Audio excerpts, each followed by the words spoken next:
Deborah Conrad held this seat for the past 8 years. She retired in July.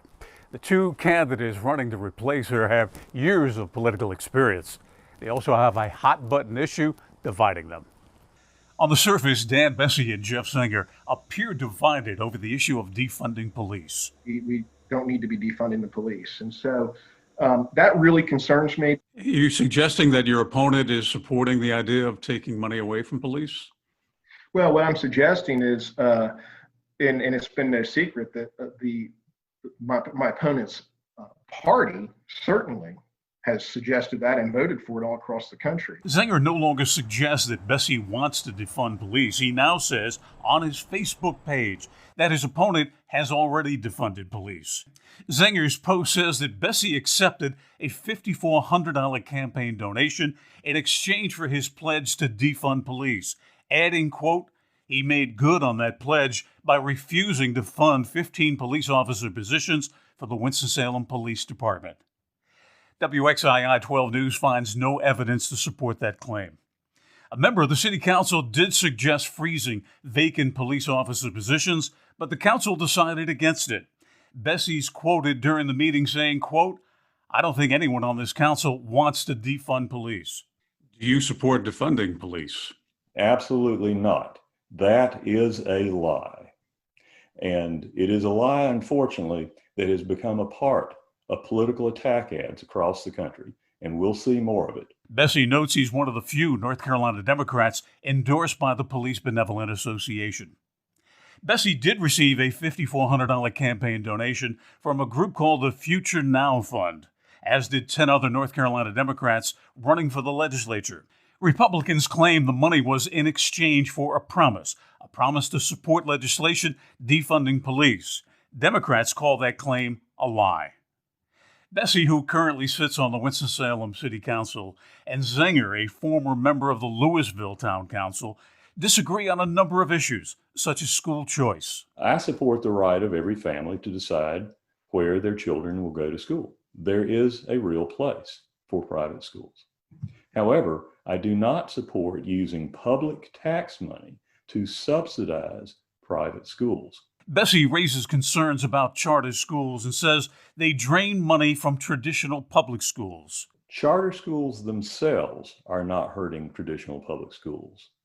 Legislators attempt to make them the main answer for educational issues hurts our public schools. And do you favor school choice or do you oppose it?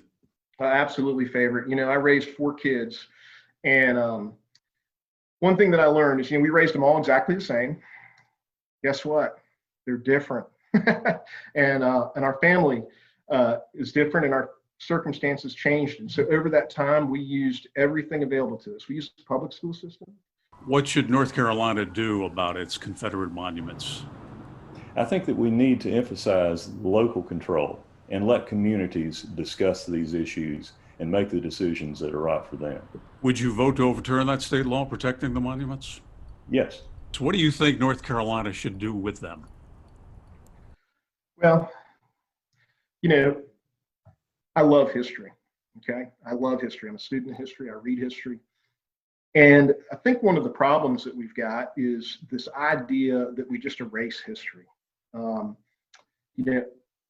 I don't like that.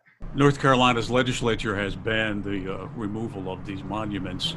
Do you support that law, or would you favor overturning it, allowing communities to decide for themselves? I've not really thought about it. I'd have to take a look at it again. I like to err on the side of let's preserve our history, whether it's good, bad, or ugly. What do you think is the biggest difference between yourself and your opponent? I'm focusing on the issues that make a real difference to families in our community. I know that at the end of the day, every family wants to have good jobs for them. They want to have good schools for their children, and they want to have good health care for their whole family. Those are the issues I'm focusing on. You don't think your opponent is interested in those issues either? I've mainly seen, attack approaches that are focusing on hot button, emotional issues. What do you think is the biggest difference between you and your opponent? Well, I just think, I think the biggest thing that I have is my experiences. And I don't know a ton about my opponent. I just know about me. And so I'm a problem solver. I'm a builder and a developer. I've been a businessman. And so I've had to solve problems all the time. This district favors Republicans, but Democrats think they can win this seat. They need to flip 6 seats in the House in order to take back control. Bill O'Neill, WXII 12 News.